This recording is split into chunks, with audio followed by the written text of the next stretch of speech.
peut ce matin s'attendre un peu sur la résurrection de Jésus-Christ. Dimanche dernier, nous avions parlé de Hosanna, Hosiana.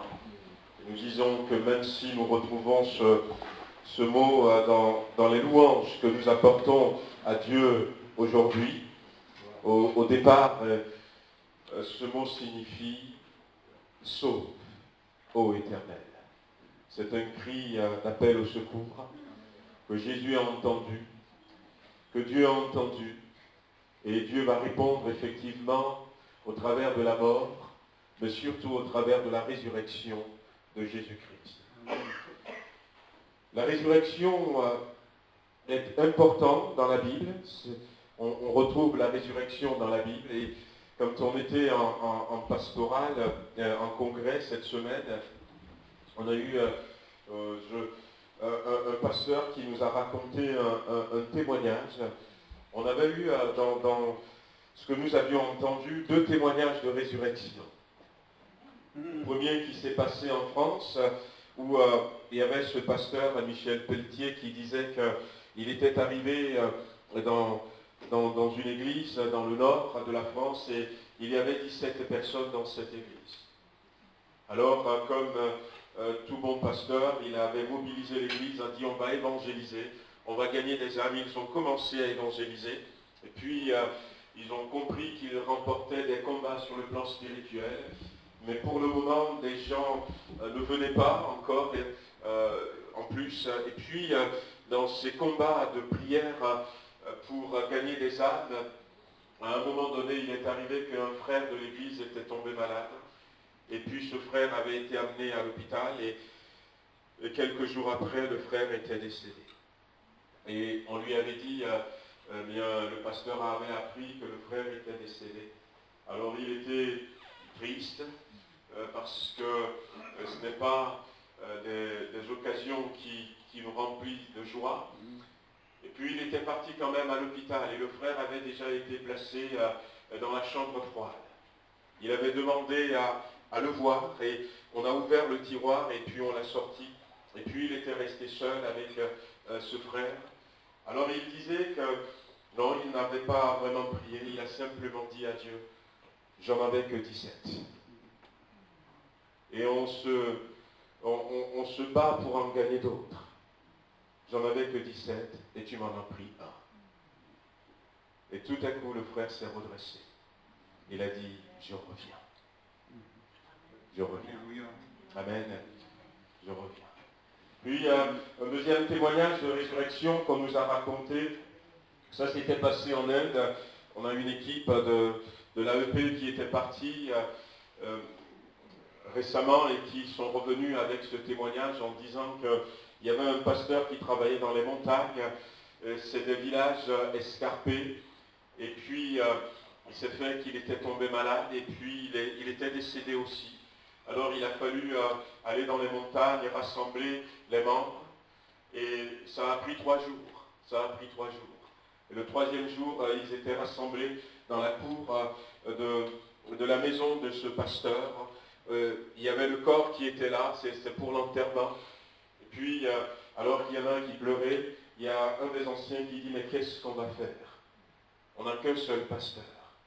Et qui s'efforçait d'aller dans les montagnes, de nous apporter la parole de Dieu. Avec qui est-ce qu'on va le remplacer? Et il a posé la question aux frères et sœurs en disant, mais est-ce que nous ne pouvons pas prier et demander à Dieu de le ressusciter? Il y a certains qui ont dit, ça fait 3 jours qu'il est décédé. Mais nous savons qu'à notre Dieu, rien n'est impossible. Amen. Et puis l'assemblée réunie a prié, et cet homme était ressuscité. Alléluia. Amen. Amen. Gloire à Dieu. Amen. Gloire à Dieu. Il continue son ministère. Que le Seigneur soit béni. La résurrection, c'est pour nous les chrétiens. C'est pour nous les chrétiens. Il faudrait comprendre que la vie chrétienne, avant tout, c'est une vie de résurrection. Amen. Et nous avions dit ici que lorsque nous donnons notre cœur à Jésus-Christ, lorsque nous l'invitons à venir dans notre corps, nous devenons des ressuscités. La Bible nous dit dans Genèse chapitre 3, c'était au tout début de la Bible, Genèse chapitre 3, où Dieu va donner des consignes à Adam et Ève. Il va leur dire de ne pas manger d'un certain fruit. Il va leur dire, quant au fruit de l'arbre qui est au milieu du jardin, vous n'en mangerez point et vous n'y toucherez point de peur que vous ne mouriez. Un certain fruit qui contient la mort. Et Dieu leur avait dit, le jour où vous en mangerez, vous allez mourir. Vous allez mourir. Et puis, la Bible nous dit dans Genèse chapitre 3, le verset 1er, que le serpent était venu. Le serpent était venu. Et lorsque le serpent était venu, il était allé vers Ève. Et à ce moment-là, il avait dit à la femme, Dieu a-t-il réellement dit que vous ne mangerez pas de tous les arbres du jardin? Il a déformé un peu la chose. Il y a un peu de vérité, mais il y a aussi un peu de mensonge. Dieu a dit de ne pas manger d'un fruit d'un arbre, mais Dieu n'a pas défendu de manger de tous les arbres du jardin. À ce moment-là, eh bien, la femme va répondre à sa manière et va dire, mais non, nous mangeons du fruit des arbres du jardin. Et finalement, par séduction, l'ennemi va l'amener. Parce que sa stratégie, c'est de dire, mais Dieu vous a défendu de manger de tous les arbres. Effectivement, il ne mangeait pas de tous les arbres parce qu'il y en a un dont il ne faut pas toucher. L'arbre qui porte le fruit de la mort. Et il va les amener quand même, par séduction, à manger de ce fruit. Et la Bible dit qu'ils étaient morts. Ils étaient morts. Ce que Dieu a dit, c'était accompli. Ils étaient morts. Avant même d'avoir un enfant, ils étaient morts. Ils étaient morts. Une fois, en Afrique, et vous savez, dans notre monde, il se passe des choses, des fois des choses qui nous étonnent. J'avais connu un homme ivoirien qui, lorsqu'il nous racontait son témoignage, et cet homme disait qu'il ne sait pas comment est-ce qu'il a tenu. Parce que pour le sauver, cet homme, Dieu va lui montrer qu'il marche, il mange, il vit, il dort, mais en réalité, il était mort. Il était mort. Et cet homme disait que Dieu était obligé de l'amener là-bas, jusqu'à ce point, lui ouvrir ses yeux spirituels, pour voir que, eh bien, nos jolis costumes, nos chemises, eh bien, toute l'apparence, c'est vrai, nous parlons, nous voyons, nous marchons, mais sur le plan spirituel, nous étions morts. Et quand Dieu l'a entraîné sur ce chemin, il nous racontait donc que quand il arrivait, il marchait dans la rue où il sortait, quand il y avait des chiens quelque part, dès que les chiens le voient, ils commencent à aboyer. Parce que je crois que les chiens, eux, ils percevaient ce qu'il était en réalité. Et puis, et quand ils toussent, il y a une odeur. Il y a une odeur. Quand il éternue, il dit, mais l'odeur qui vient de l'intérieur de moi. L'odeur de l'enfer. Une odeur pourrie. Les gens s'en vont. Dieu était obligé de l'amener jusque-là pour qu'il puisse comprendre qu'il y a l'enveloppe, il y a l'apparence, mais en réalité, l'homme sans Dieu est mort. Est mort. Et puis, Dieu va nous apporter la résurrection. Amen. Dieu va nous régénérer. Dieu va nous redonner la vie. C'était ça son plan. À des gens qui étaient morts, à des personnes qui n'ont plus en elles la vie, je vais ramener la vie. je vais ramener la vie. Je vais ramener la vie. Et dans l'Ancien Testament déjà, au travers du prophète Élie, on va voir des enfants ressuscités. Dieu veut nous amener petit à petit à cette réalité. Ce garçon qui était mort et qui est ramené à la vie. Le garçon de la veuve de Sarepta. Et puis après, il y a aussi le fils de la Sunamite qui va mourir, que Élisée va ramener à la vie. Il va y avoir même cet homme qui était mort, qui avait été jeté dans le tombeau où reposaient les ossements desséchés d'Élisée. Où Dieu est en train de nous préparer en disant, eh bien, il y aura un moment où vous allez vivre la résurrection. Et quand Jésus va revenir, eh bien, il va y avoir d'abord la fille de Jairus. La fille de Jairus qui était morte. On pourrait dire, bien, la fille de Jairus venait de mourir. Et puis, Jésus va la ressusciter. Et puis, il va y avoir aussi le jeune garçon du village de Naïm, qui était mort, et puis on était sur le point de l'enterrer. Et là encore, alors qu'ils allaient au cimetière pour enterrer ce jeune garçon, Jésus va s'approcher de sa maman et va lui dire, femme, sèche tes larmes. Et puis il va réveiller, va ressusciter son garçon. Et puis le plus spectaculaire, c'est la résurrection de Lazare, qui était déjà enterré depuis 4 jours. Et Jésus va dire, ouvrez le tombeau. Ouvrez le tombeau. Et tout cela pour nous dire que, eh bien, lorsque Christ sera ressuscité, quel que soit l'état de mort dans lequel nous allons nous trouver, eh bien, Dieu est capable de nous ramener à la vie. Amen.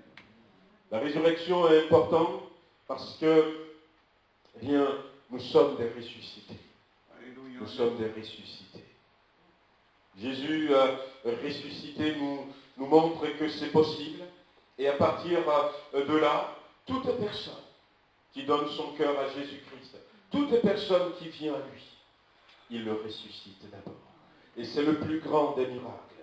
C'est le plus merveilleux des miracles. Donner son cœur à Jésus-Christ et ressusciter, être régénéré et revivre à nouveau. Revivre à nouveau. Il a dit, Jésus, dans Jean chapitre 6, vos pères ont mangé de la manne au désert, mais ils étaient morts. Autrement dit, vos pères ont mangé de la manne dans le désert, mais ils étaient restés dans la mort. Ils étaient restés dans la mort. Et lorsque nous ressuscitons, nous avons la vie de Dieu. Amen. Nous avons la vie comme au tout début, avant que Adam et Ève ne tombent dans le péché. Nous retrouvons les objectifs que Dieu a fixés pour nous. Nous retrouvons ce chemin qu'il a tracé pour nous. Et la Bible dit que lorsque Adam et Ève ont mangé de ce fruit interdit et que la mort est rentrée en eux et qu'à partir de ce moment, ils vont continuer à procréer. Ils vont commencer à procréer. Tout ce qui vont naître dans cet état. La Bible l'appelle le péché, la transgression de la loi. Mais nous savons que dans le grec, ce mot péché veut dire manquer le but. Manquer le but. L'homme a péché. L'homme est tombé du chemin sur lequel Dieu l'a placé. L'homme a pris une direction. L'homme n'est plus dans l'objectif de Dieu. Il n'est plus dans les projets de Dieu. Il n'est plus dans le but que Dieu a fixé pour lui. Pour lui. Et parce qu'on n'est plus dans l'objectif de Dieu, parce qu'on n'est plus dans le but que Dieu a fixé pour nous, on tombe sous la domination d'un usurpateur, d'un maître qui n'en est pas un bon et qui nous a poussés justement dans ce chemin et qui va nous demander de vivre une vie qui n'est pas du tout à la hauteur de ce que Dieu a préparé pour nous. Mais regardez dans quel état se trouve notre monde aujourd'hui. Je crois que je vous l'avais dit aussi que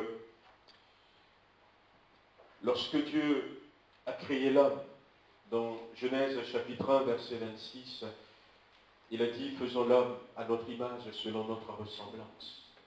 Et Dieu a créé l'homme dans un but pour qu'il domine. Pour qu'il domine sur les animaux de la terre, sur les poissons, sur tout ce qui bouge sur la terre. Et d'ailleurs, Dieu nous dira, assujettissez la terre, soyez le maître de la terre, et ayez la domination sur toutes choses. Et là, on voit quelque chose de nouveau dans le plan de Dieu.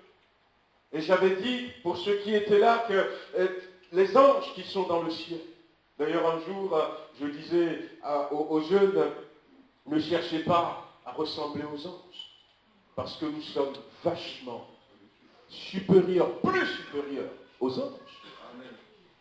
Nous sommes loin devant les anges.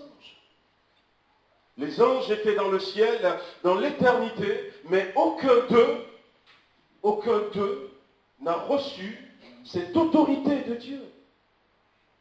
Dieu l'a donnée à l'homme, créé selon son image, assujetti la terre, dominer sur elle, dominer sur les poissons, sur tout ce qui est sur la terre.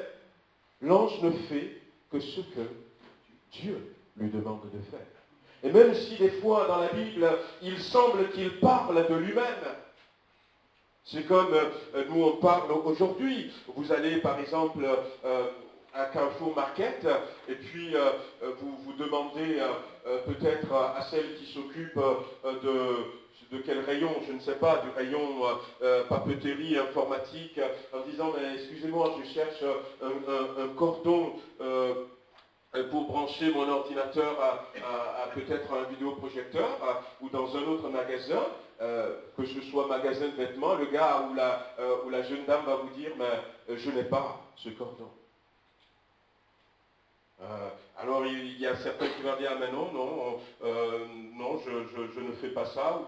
Et puis après tu te dis mais, le magasin n'est pas à lui, le magasin n'est pas à elle, mais il te parle comme si c'est lui qui est le responsable. Non, parce que eh bien on l'a chargé de ce rayon et même si l'ange parle comme si c'est lui qui nous parle directement, non, c'est ce que Dieu lui a demandé de dire. C'est ce que Dieu lui a demandé de dire. Ils ne prennent aucune initiative d'eux-mêmes. Non. C'est des esprits qui sont au service de Dieu. Et là, Lucifer veut voler l'autorité. Il a voulu voler cette autorité que Dieu a donnée à l'homme. Et il a réussi. Mais il utilise cette autorité pour faire que du mal. Pour faire que du mal. Et quand on voit dans quel état se trouve notre monde, et Jésus-Christ en mourant sur la croix, nous en avions parlé il y a quelques temps en arrière, a récupéré toute l'autorité. Avant d'envoyer ses disciples, il a dit, toute autorité, toute puissance, dans le ciel et sur la terre, m'a été donnée. Parce qu'il est ressuscité. Il est ressuscité. Et je vous avais montré, au travers de la Bible, surtout dans l'évangile de Jean, pas à pas, comment est-ce que Jésus légalement a récupéré l'autorité. Lorsque nous donnons notre cœur à Jésus-Christ et qu'il nous ressuscite, nous retrouvons cette autorité en Christ Jésus. Nous retrouvons cet état dans lequel Dieu a voulu que nous soyons dès le départ. Nous le retrouvons en Christ Jésus. La Bible dit que dès le commencement, pourquoi est-ce que Dieu nous a donné cette autorité? Parce que dès le commencement, dans Romains 8, l'apôtre Paul va le dire que avant même que le monde ne soit créé, la volonté de Dieu, la pensée de Dieu, c'est que nous devenions semblables à son Fils. C'est que nous soyons comme le Fils. Et le diable a volé cette autorité. Il nous avait transformés en esclaves.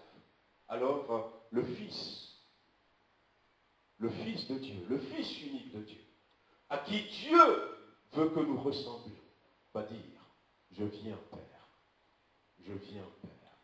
pour les racheter, Je viens pour les racheter. Alors, aujourd'hui, c'est peut-être une répétition de choses que j'avais déjà dit. Racheter veut dire acheter à nouveau. Acheter à nouveau. C'est le mot que la Bible va utiliser. Ça nous montre clairement que nous lui appartenons avant. Si, eh bien, cette Bible, eh bien, je l'ai achetée. Je l'ai achetée. Pourquoi? Parce que je ne l'avais pas avant. Mais si cette Bible que j'ai achetée par une circonstance, je l'ai perdue. Eh bien, si je la veux, je vais la racheter. Racheter voudrait dire que, eh bien, nous appartenons dès le départ à Dieu. Et le Fils, à qui nous devons ressembler, a dit au Père, je viens pour les racheter. Ça n'a pas été facile pour Jésus, mais il a réussi. Alléluia. Il a réussi. Et il a réussi, et non seulement il a réussi, il a dit, mais ce qu'on va faire maintenant, c'est que je vais rester avec vous. Je vais rester avec vous. Je vais vous demander de vous brancher sur moi, de rester attaché à moi, de rester connecté à moi. Et nous avions parlé, en lui nous sommes. Je vais vous demander de rester à l'intérieur de moi. Et moi aussi, je vais rester à l'intérieur de vous. C'est la victoire garantie pour l'éternité. Et rien ne pourra vous arriver à nouveau. Parce que je suis là. Amen. Je suis là. C'est pourquoi ce qui est le plus important dans la vie d'un homme, c'est d'avoir Jésus-Christ dans son cœur. D'avoir Jésus-Christ dans sa vie. D'avoir Jésus-Christ, eh bien, qui vit en lui et lui qui vit en Jésus-Christ. Je ne sais pas où vous en êtes ce matin, frères et sœurs. La Bible va utiliser pour nous dire racheter un mot grec, 3 mots grecs différents. Le premier qui veut dire agorazo, qui signifie quitter sa maison pour aller sur une place de marché pour acheter quelque chose dont on a besoin. Et la Bible va l'utiliser en disant, c'est intentionnellement qu'on quitte sa maison pour aller sur une place de marché.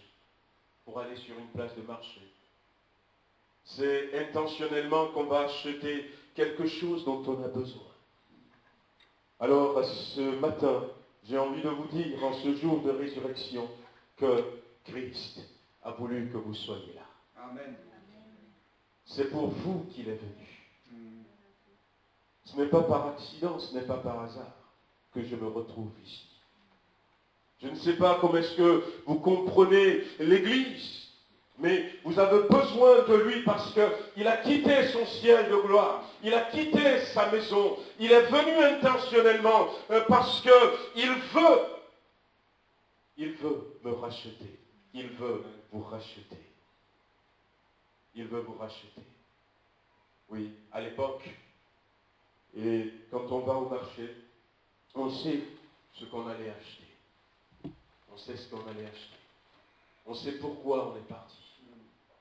Jésus-Christ aurait pu venir il y a 2000 ans en arrière. Il aurait pu venir il y a 1000 ans en arrière. Il aurait pu venir en l'an 2000. Il aurait pu venir en 2012 ou en 2015, comme certains l'ont dit. Mais peut-être parce qu'au milieu de nous, ce matin, il y a quelqu'un qui n'a pas encore été racheté. Et parce que c'est pour celui-là aussi qu'il a quitté son ciel. Il ne veut pas revenir, arrêter toute chose, tant qu'il n'a pas racheté ceux pour qui il est venu. Mais c'est vrai qu'à un moment donné, il va faire nuit. À un moment donné, le marché va fermer. La balle est dans notre cœur. Et si nous n'avons pas encore été rachetés par Christ, c'est bien de le faire. Un deuxième mot qui est utilisé par le grec pour nous parler de racheter, c'est le mot ekagorazo, qui veut dire payer. Payer pour ce qu'on achète. La place du marché, c'est notre monde.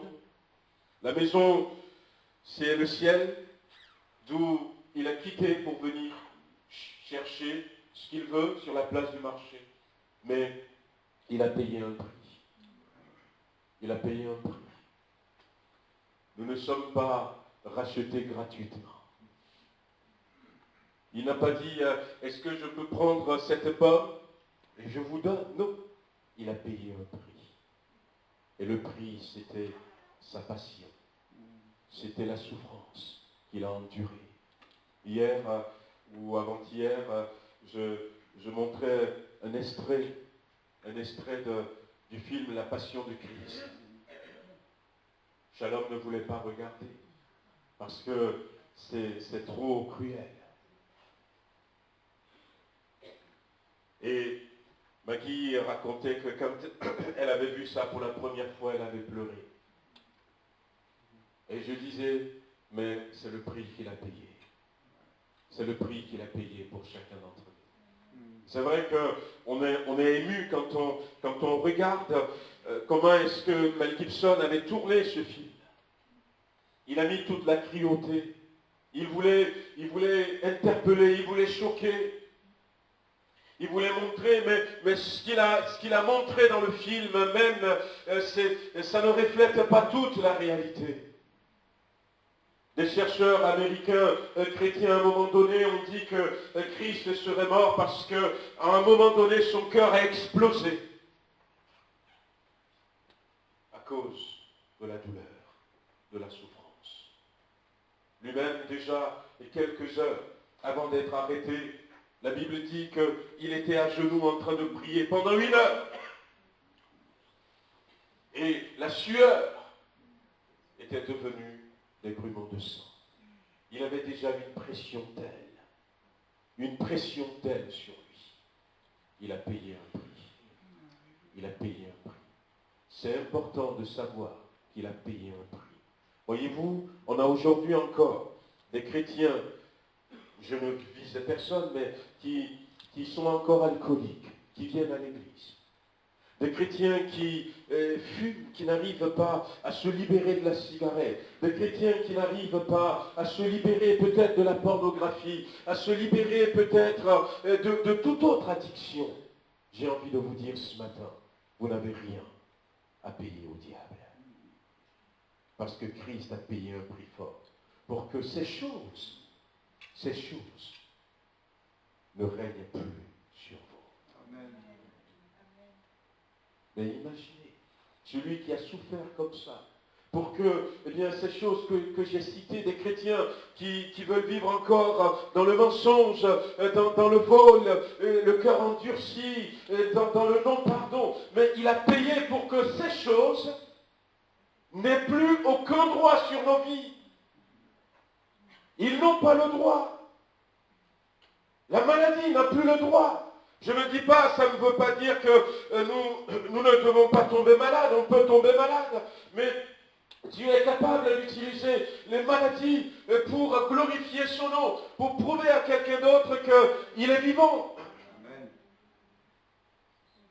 Ces choses vont toujours chercher à nous attaquer, mais c'est à nous de dire, mon Seigneur, mon Roi, mon Rédempteur a payé le prix, je n'ai rien à voir avec toi. C'est à moi de vivre. Il a payé un prix. Il a payé un prix. Et il a payé un prix. Et puis, un troisième mot qui a été utilisé dans la Bible pour dire acheter, c'est le mot lutro, qui veut dire acheter, sur une place de marché, mais avec l'intention de ramener ce qu'on a acheté à la maison. À la maison. Et c'est important parce que, vous savez, chez nous, ça se fait. Il y a de bonnes femmes qui vont au marché et qui achètent des choses et qui les revendent.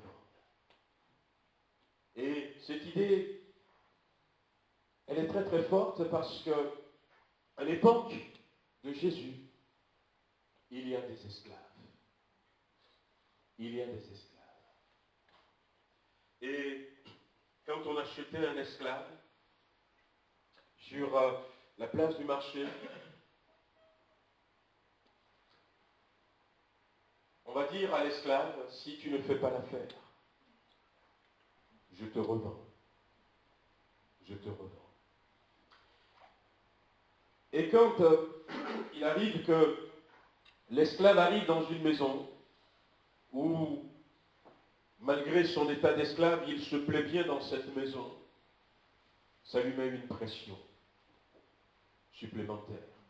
Il faut tout bien faire pour que mon maître m'apprécie, que ma maîtresse m'apprécie, que les enfants de mon maître m'apprécient. Parce que si ils ne m'apprécient pas, ils vont me revendre. Et il y a une pression qui est là, un stress qui est là, la peur d'être revendu. Mais ce mot l'autre dit que le Seigneur nous rachète pour ne plus jamais se séparer de nous, mais pour nous amener dans sa maison. Pour nous amener dans sa maison. Nous sommes en route pour l'éternité. C'est ce qu'il fait lorsqu'il nous ressuscite. Oui, nous n'avons pas cette crainte, nous n'avons pas cette peur, mais nous avons plutôt, comme le dira l'Épître aux Hébreux, une espérance qui est comme une ancre dans notre cœur. Je sais où je vais. Je marche vers le ciel. Je marche vers l'éternité. Je marche vers la demeure de mon Dieu. Le jour de la résurrection, dans Jean chapitre 20, Jésus va apparaître pour la première fois à Marie de Magdala. Et Marie de Magdala ne va pas le reconnaître dans un premier temps. Et lorsqu'il a vu Jésus, il va se tourner vers lui, il va lui dire, croyant que c'était le jardinier, si c'est toi qui as pris son corps, dis-moi où tu l'as mis et j'irai le rechercher. Et la Bible dit que Jésus l'appela en disant, Marie. Et alors, se tournant, elle a dit, Rabboni. Elle voulait, à ce moment-là, eh bien, toucher Jésus-Christ. Et Jésus lui dit, ne me touche pas. Parce que je ne suis pas encore monté vers mon Père, qui est votre Père. Vous m'avez entendu prier le Père. Mais à partir de ce moment où je suis ressuscité, Dieu devient votre Père. Amen. La maison de Dieu devient notre maison. Alléluia, amen. Le trône de Dieu devient notre héritage. Nous sommes les héritiers de Dieu. À partir de ce moment-là, eh bien, nous n'avons plus rien à voir avec la vie que nous avions menée avant. C'est ça la puissance de la résurrection. Cette puissance nous restaure dans tout ce que le monde nous a volé. Cette puissance nous sort de tout esclavage dans lequel nous étions avant. Dieu devient notre Père, notre Papa. Et nous sommes en route pour lui. Eh bien moi, je préfère avoir Dieu comme Père. Je préfère être héritier de Dieu, co-héritier de Christ, et aller au ciel. Et aller au ciel. Alors, je veux prendre cette position qu'est la mienne. J'ai donné mon cœur à Jésus-Christ et je veux rester attaché à lui. Je veux prendre autorité contre ces choses. qui cherchent encore à me dominer en leur disant, vous n'avez pas votre place en moi. J'ai fait mon choix. J'ai fait mon choix. Je suis ressuscité. Je vais au ciel. Je vais au ciel. La Bible dit que Jésus-Christ nous a précédés pour nous préparer une place. Amen. Et lorsqu'il nous aura préparé la place, il viendra. Il viendra. Lorsque la foule criait, je reviens sur ce passage dans Matthieu chapitre 21, la foule criait Hosanna, sauve-nous, sauve-nous. Et la réponse de Jésus, ça va être déjà de nous montrer ce qu'il va faire. La Bible dit que Jésus est rentré dans le temple. Il est rentré dans le temple et il a renversé. Il a renversé les tables de ceux qui, les échangeurs. Il a renversé les sièges des vendeurs. Et il les a chassés dehors. Il les a chassés dehors.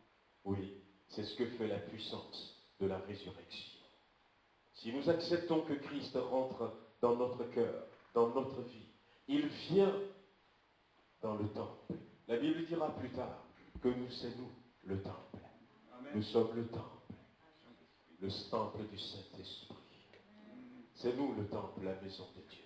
Amen. Et si nous lui permettrons de rentrer dans notre vie, eh bien, ce qui a été établi par l'ancien maître, ce qui siège dans notre vie, il les renverse, il les chasse, il les met dehors. Il les met dehors. Oui, il fait le ménage, il nous purifie. C'est à moi de le laisser faire. C'est à moi de le laisser faire. Il sait, il a dit, il est écrit, ma maison sera appelée une maison de prière.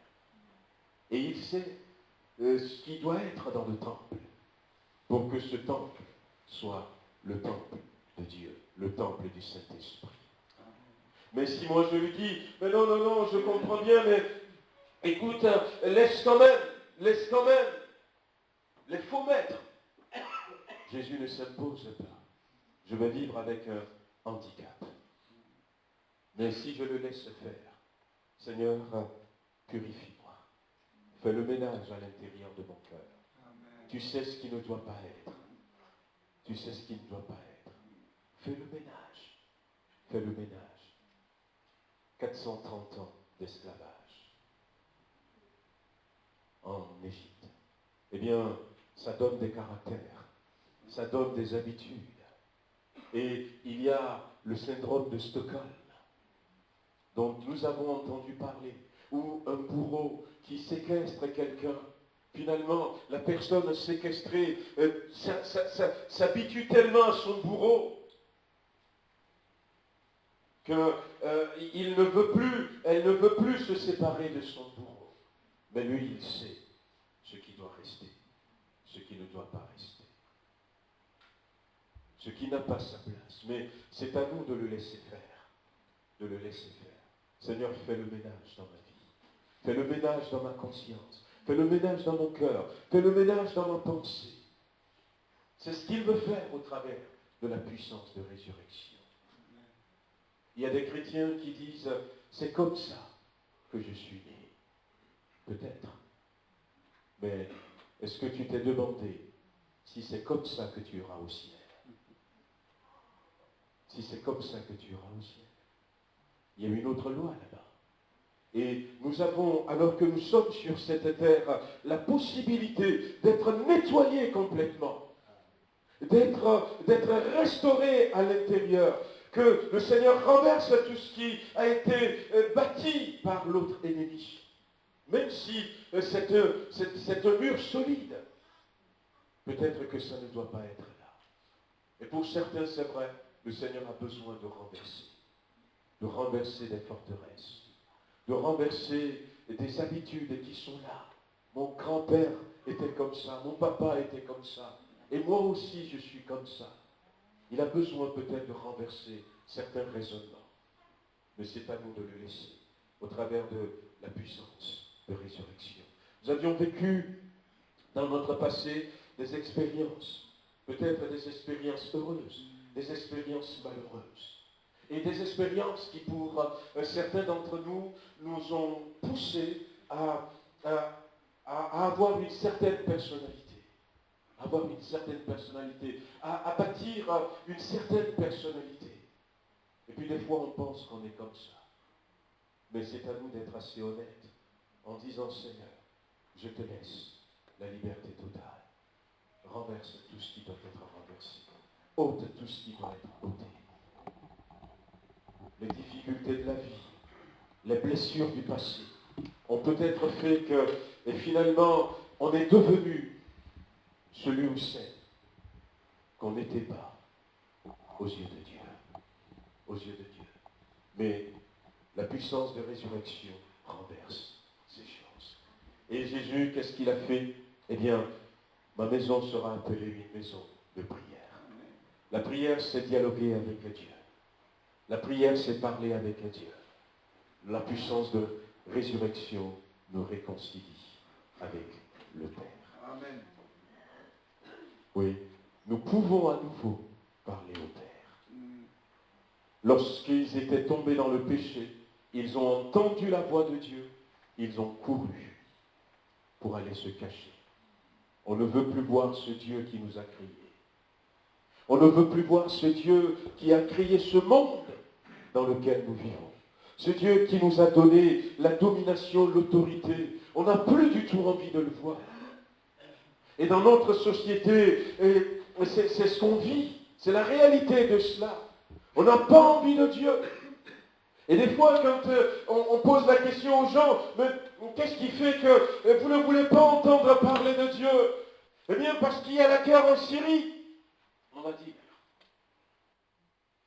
On le rend responsable de tous les maux. De tous les maux. Et on trouve un argument faux comme ça pour rester dans notre refuge. Mais la puissance de résurrection nous donne le courage d'aller à nouveau vers Dieu. Nous n'avons plus peur de Dieu. La Bible dit que le voile est déchiré. Il y avait ce grand voile qui symbolisait la séparation entre les hommes et Dieu. Une fois par an, le grand sacrificateur allait sous le voile. Le voile est tellement épais. Et à un moment donné même, il arrivait qu'il y a eu des sacrificateurs qui sont allés derrière, de l'autre côté du voile, dans la présence de Dieu, et qui étaient tombés morts. Alors ils ont eu pas mal de soucis. Mais finalement, on leur attache une corde à la hanche quand ils vont derrière le voile. Et s'ils ne reviennent pas, on le tire. Parce que je crois que quand il y a eu le premier qui était mort pour le sortir de là, ça a dû être compliqué. Oui. Mais ce voile, derrière lequel personne ne peut entrer s'il n'est pas dans un état de sainteté devant Dieu, ce voile est déchiré. De haut en bas. Ce n'est pas l'homme qui l'a déchiré. C'est Dieu lui-même. De haut en bas.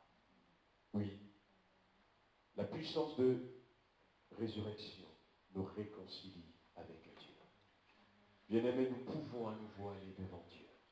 La Bible dit à ceux qui l'ont reçu, ceux qui sont rachetés par lui, il leur a donné le pouvoir. Le pouvoir. On peut traduire ce mot par l'autorité. On peut traduire aussi par la force, la dynamique. Il leur avait donné la force. Il nous a donné la force. Il nous a donné le droit. Il nous a donné l'autorité d'être désormais enfants de Dieu. Enfants de Dieu.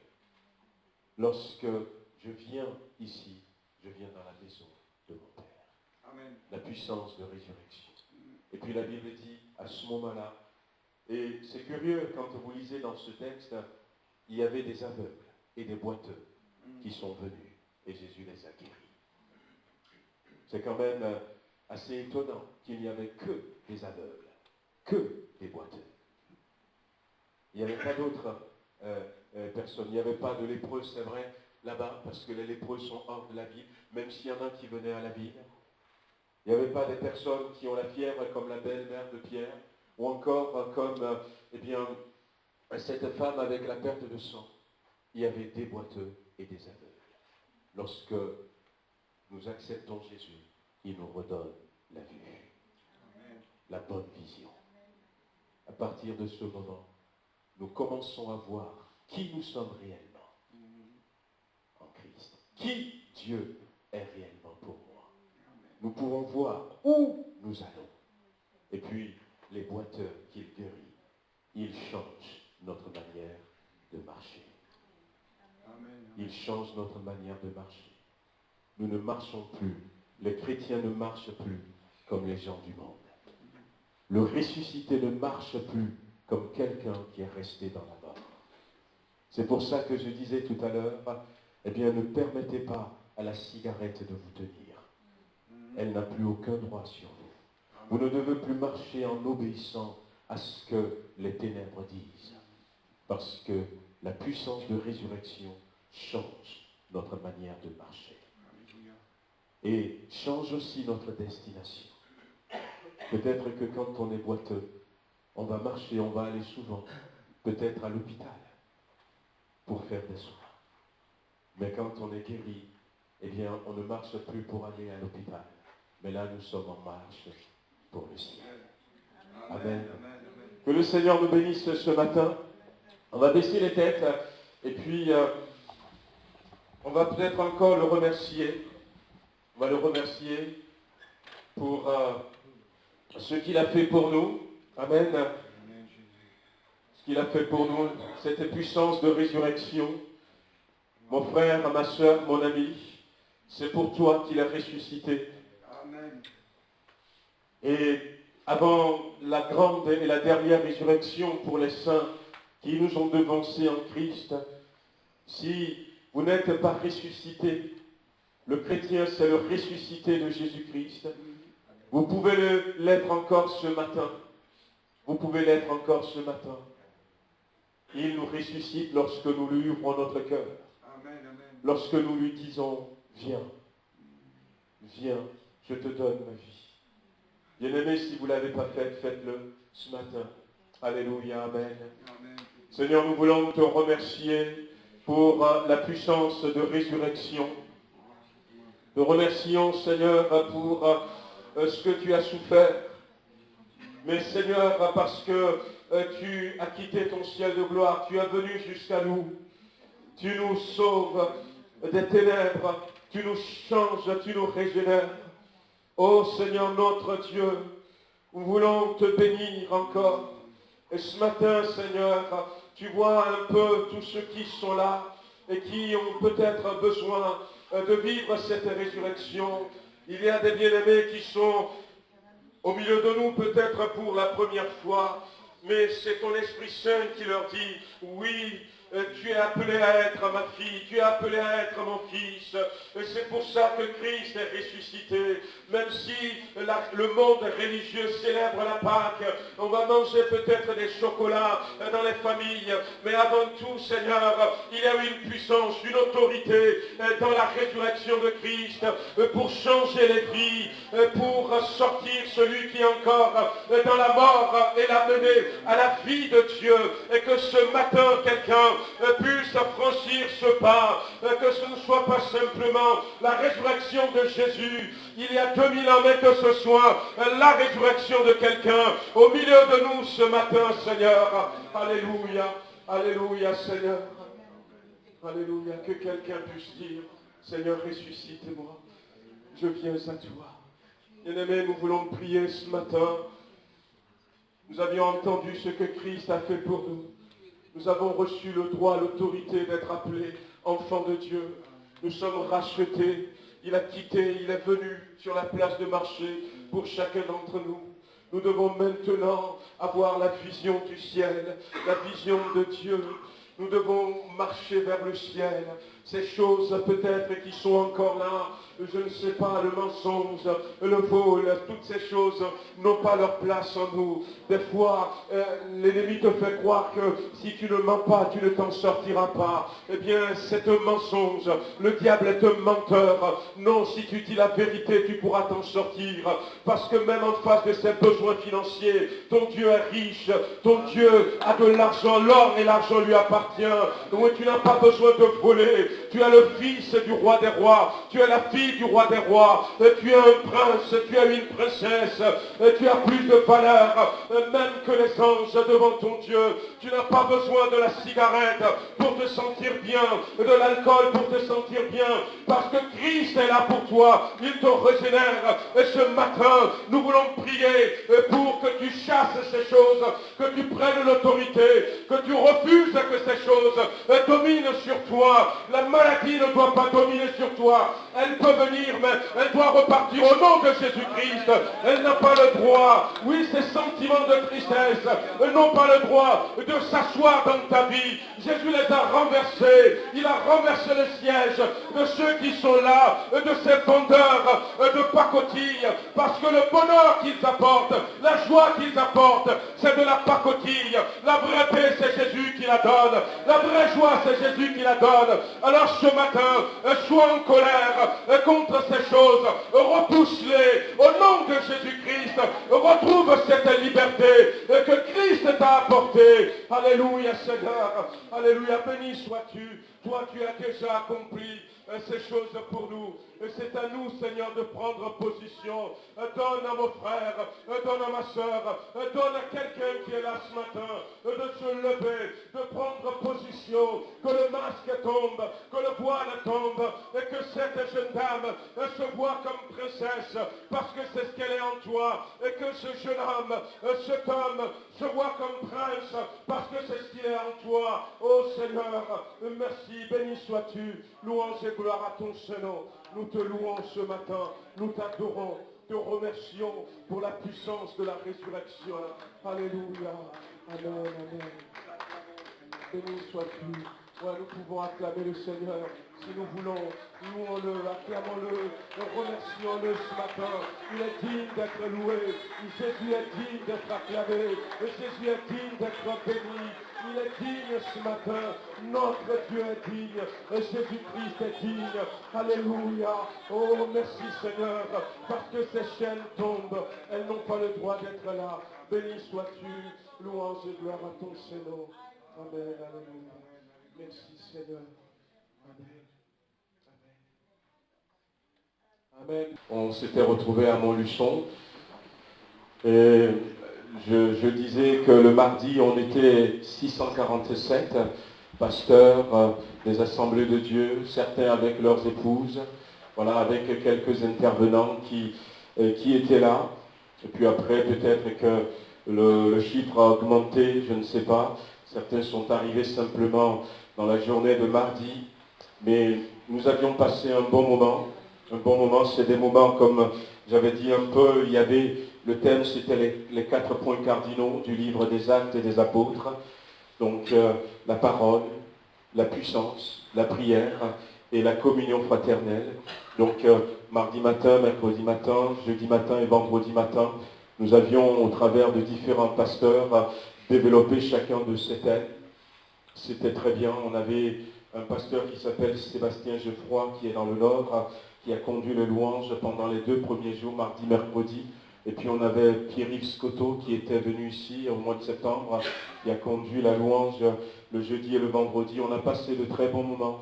Il y a eu des dons spirituels pour les pasteurs, voilà, des encouragements, peut-être des corrections de motivation aussi dans ces dons spirituels. Un très bon moment de prière. Voilà, nous sommes revenus avec la pensée de Dieu. Dans ce congrès aussi, il y a eu Bertrand, donc quelques-uns m'ont envoyé un texto pour savoir si c'était bon pour Bertrand. Donc c'était bon, disons, à 75%. Au niveau de la doctrine, de la doctrine, parce que c'est important quand même de rester dans la doctrine. Au niveau de la doctrine, eh bien, Bertrand donc, est passé, donc ils lui ont dit, ben, on ne remet pas en question, donc au niveau de la doctrine, c'est bon. Et puis, ils ont aussi dit qu'au niveau de l'appel, on peut servir Dieu sans avoir un appel, mais au niveau de l'appel, c'est passé pour Bertrand. Donc, les pasteurs qui étaient là aussi ont confirmé donc l'appel. Et puis, le ministère, ça a été confirmé. Là où ça a péché un peu, c'était au niveau de l'écrit. Donc, vous l'entendez, il a quand même quelques difficultés en français. Et il y a quand même 40 pages minimum d'écrits. Et dans les écrits, voilà, on en avait corrigé pas mal hein, avec Marie-Pierre. On ne devrait pas, mais ils ne le savent pas. Mais on en a corrigé pas mal. Mais voilà, au niveau des écrits quand même. Voilà. Et puis, c'est vrai que des fois, il faut arriver à comprendre, parce que et moi, ça m'est arrivé quand j'étais arrivé en France. J'avais un langage, je parlais français, mais sauf que les mots n'ont pas tout à fait le même sens en France comme au Togo. Voilà, et dans certains mots, voilà. Et donc, il va représenter hein, l'écrit, il va le représenter, donc il n'y a pas de souci, il est encouragé. Et d'ailleurs, on nous avait dit hein, de ne plus, par exemple, l'appeler, par exemple, Bertrand, entre autres, pasteur stagiaire, mais de l'appeler pasteur en formation. Voilà, donc c'est bon. Donc on va évoluer, hein, donc c'est bien. Il y a eu 9 personnes qui étaient dans le même cas que Bertrand. Mais 9 personnes qui étaient dans le même cas que Bertrand. On avait reconnu aussi, il y a eu 30 personnes, par contre, qui ont tout réussi. Et puis, on a eu dans ce congrès la reconnaissance de nouveaux pasteurs. Donc, il y a eu une quinzaine de nouveaux pasteurs qui ont été reconnus. Voilà, donc, et quand on te reconnaît comme pasteur, on te donne un certificat, tu signes une charte. Donc, et puis, et il y a eu aussi une douzaine de pasteurs qui ont été reconnus président d'église, président d'œuvre. On a validé les changements de pasteurs, voilà, donc c'est là où on les valide. Donc on sait que dans notre région, à Dessines, le pasteur Philibac part à la retraite. Donc il sera remplacé par un autre pasteur qui s'appelle Thierry Chamberon. Voilà, donc sur Chavanoz aussi, il y a un changement, un nouveau pasteur qui vient. À Annecy, le frère Alain Ré part à la retraite. Donc il y a Joël Blachon, que certains connaissent ici, qui va à Annecy. Et puis un autre vient remplacer Joël Blachon sur Vienne. Voilà, il y a quelques changements dans la région. Cette année, on n'a pas eu de soucis avec les changements parce qu'il y a des années où on manque. Voilà, donc, et même quand on a un pasteur en rade, donc, qui cherche à aller quelque part. D'autres années, c'est insuffisant, mais bon, écoutez, ça s'est bien passé. Qu'est-ce qu'on peut dire encore? Pendant ce congrès aussi, nous avons pas mal d'interventions par rapport à l'UNADF, par rapport à la FNADF. La FNADF, c'est notre fédération. L'UNADF, c'est l'ensemble des églises des Assemblées de Dieu. Et on vote des choses. Par exemple, on avait voté pour que je rentre dans le conseil d'administration de l'AEP.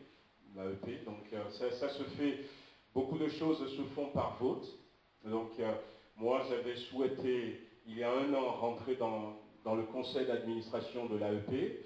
Alors le conseil d'administration en a discuté et ils ont donné oui à ma requête. Et quand ils ont dit oui à ma requête, maintenant, ils sont d'accord que je rentre, eh bien, il y a une demande qui a été envoyée à la région pastorale dans laquelle je me trouve, et la région doit se prononcer. Voilà. Lolo nous a demandé de rentrer dans le conseil d'administration, on est d'accord, mais on veut savoir si vous êtes d'accord. Alors la région avait voté. Maintenant que la région a voté, le lundi, je me suis retrouvé dans l'Assemblée générale de l'AEP, et l'Assemblée générale de l'AEP a voté oui, et puis, je ne sais pas, mercredi, tous les pasteurs de France, voilà, j'avais mon nom sur la liste, doivent dire s'ils approuvent. Ah. Donc il y a quand même un petit circuit, mais voilà. Mais de très bons messages avec de bons témoignages. On reviendra là-dessus quelques fois. Malheureusement, il y a eu aussi, on avait voté aussi des exclusions de pasteurs. Voilà, des exclusions de pasteurs. Il y a quelques pasteurs qui ont été radiés de la liste des assemblées de Dieu de France. Voilà. Donc ça va jusque-là parce que les frères veillent. Il y a beaucoup de choses qui se font sur Internet et on peut dévier facilement. Ben, sachez quand même que eh bien, quand on est dans les assemblées de Dieu, on a quand même un regard. On a un regard sur nous. On ne doit pas faire n'importe quoi. Donc malheureusement, c'est triste, mais il y a eu quelques radiations. Je vous apporte ce matin donc la salutation de notre sœur Annie de la Réunion. Voilà. Donc qui remercie l'Assemblée. Donc elle m'avait téléphoné. Elle a son numéro de téléphone qu'elle m'avait donné. Si jamais vous avez envie de l'appeler de temps en temps, n'hésitez pas, vous me dites et puis je vous donnerai son numéro de téléphone. Il y a également Sylvie Ramseyer qui doit libérer le garage où se trouvent leurs affaires. Donc du coup, elle donne quelques meubles. Elle donne quelques meubles. Il y a des plantes aussi, donc des meubles de salon, salle à manger. Je crois qu'il y a aussi un dressing. Donc si vous en avez besoin, eh bien, elle sera là normalement dimanche prochain. Sinon, ben, vous me dites et puis je vous communique son numéro de téléphone. Et vous pouvez l'appeler déjà pour que, au lieu que ça soit enlevé du garage et stocké ailleurs, eh bien, ça vous soit peut-être donné en même temps. Voilà. Ce matin, on a vente de gâteaux. Voilà, donc vente de gâteaux. Maggie m'a dit, je crois que ça veut dire 5 euros. Elle a fait le signe comme ça, 5 euros. À 5 euros, c'est moins cher. Peut-être que je vais en acheter un. Voilà donc à la sortie, c'est pour les enfants. C'est pour les enfants. Encore une fois, merci pour le DNJ. Hein. Merci pour le DNJ. Vous savez que le DNJ, on a eu des échos là-bas. Donc le DNJ sera axé sur beaucoup de spirituels. Beaucoup de spirituels. D'ailleurs, avec les jeunes hier, on avait commencé à prier. Parce que quand j'ai vu un peu le programme qu'ils ont, c'est beaucoup de spirituels. Et l'année dernière, les autres années même, je ne sais pas si c'est le dimanche soir ou le samedi soir, il y avait un concert. Et cette année, le concert sera remplacé par un temps de prière. Il y a beaucoup de pasteurs qui seront là pour entourer nos jeunes. Donc merci pour vos dons pour le DNJ. On a pu avoir les bungalows, donc à hauteur de 760 euros. Et il reste encore un peu de sous qui vont servir à mettre de l'essence dans les voitures pour le transport. Et puis à la charge des jeunes, il y a l'inscription à 99 euros. Mais je leur ai dit que si jamais il reste encore des sous, soit ça va venir en diminution de ce qu'ils ont payé, ou alors on le donnera pour les autres camps que nous avons. Voilà. Nous avons donc... je vais l'afficher désormais, Gospel TV. Donc c'est un web TV avec les programmes des Assemblées de Dieu. Donc programmes variés, émissions, témoignages, reportages, évangélisation, édification, films, dessins animés pour enfants. Donc c'est le site web. Donc anciennement CBA, vous savez CBA, hein, donc qui est devenu Evandis, c'est lancé donc dans le web TV. Donc je crois que Si vous allez sur leur site www.evandis.com, eh bien vous pouvez avoir accès à la web TV. Qu'est-ce que je vous dis encore? Il y a un livre que j'en ai pris 5. Je n'ai pas encore commencé à lire, stand-up. Ça veut dire mets-toi debout, lève-toi. Et ça se vend à 10 €. Et si les chrétiens se levaient pour se mettre en mouvement afin de marquer la France par l'amour de Dieu? Aujourd'hui, la foi est agressée de toutes parts. Que faire? Comment résister solidement? Comment se lever et avancer? Et comment toucher cette génération qui relèvera ce défi?